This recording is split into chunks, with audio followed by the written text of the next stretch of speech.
You know, over the years, Garden Time has interviewed so many people, and we don't always get to revisit them. Well, today we are revisiting Zebith Eldon, and so, you know, we so enjoyed that interview so many years ago, and just 4 years ago.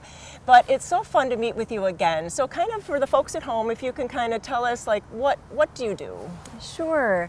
Hi, I am a nature illustrator. I'm an artist, and right now I'm doing more scientific nature illustrations of insects, which you see here as examples.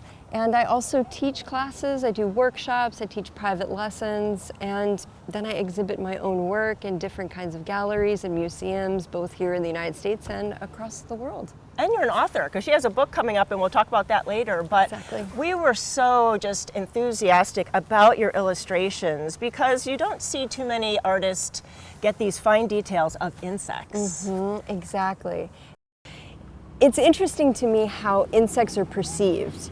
You know, a lot of times we see them flitting around in our gardens, but also just the way that some of them are really appreciated and some of them are detested, or we're afraid of them, or we use them for products like honey, or things that we need in our, in our economy. And what I really wanted with this book was to be able to show the insects in a beautiful light, so that people can really take the time to explore them and learn about them. And for me, on a more conservation level, the more that we see them from afar, it's more difficult to understand and appreciate them. And when we look really closely, it's amazing how much more connection there can be.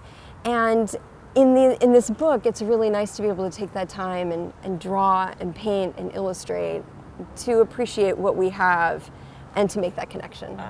And you know, I think as gardeners, we go out in our garden, and sometimes we do see them as enemies, but then we do see the appreciation of them, because what caterpillar is that? This is actually the spurge hawk moth, and we have another hawk moth here, and they're just incredible creatures. They're so beautiful. And what's really amazing is that one of the things that I didn't realize while I was illustrating this is, until I illustrated it, is that these caterpillars, they actually have 12 eyes. Oh, that is unusual. And you would think that they would be able to see really well, but in fact, they're just judging light. So anytime you see a caterpillar kind of go up on its show its kind of thoracic legs and look around, it's just judging the light to figure out where it needs to go. That is cool. And so sometimes illustrating can really help me understand more about what it's like to be a different species. Right. And I think you kind of beg us to go in our garden and see things differently, and maybe bring a sketchbook, because I think that could be so important for us. And so we see things in a different light. Exactly.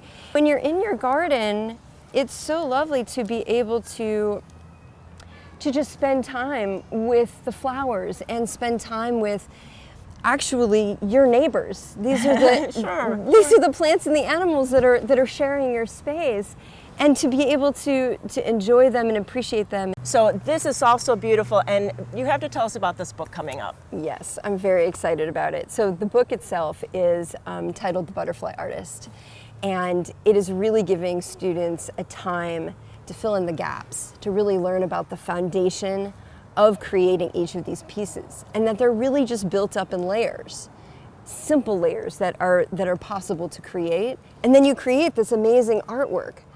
And it's going into publication, so I'm actually still working on it. I'm finishing up now, and it will actually be available in January of 2024. Well, something so to look forward to. But in the meantime, take a sketchbook out in your garden.